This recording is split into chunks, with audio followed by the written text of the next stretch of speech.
अस्सलाम वालेकुम viewers, welcome back to my YouTube channel daily tips with Asma.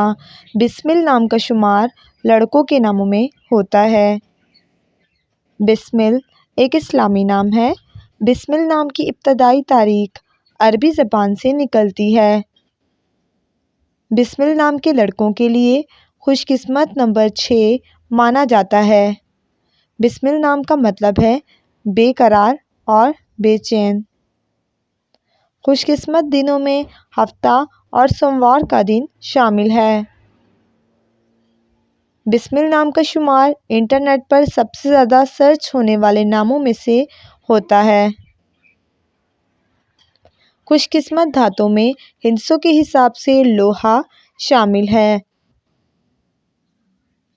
बिस्मिल नाम के अफराद के लिए मुआफिक रंगों में काला और बनफशी रंग शामिल है। बिस्मिल नाम के अफराद के लिए मुआफिक पत्थरों में जामनी पत्थर शामिल है। फ्रेंड्स, अगर आप अपने नाम का मतलब जानना चाहते हैं तो कमेंट बॉक्स में अपना नाम लिखें। इंशाअल्लाह हम आपके नाम की वीडियो ज़रूर बनाएंगे। Thanks for watching.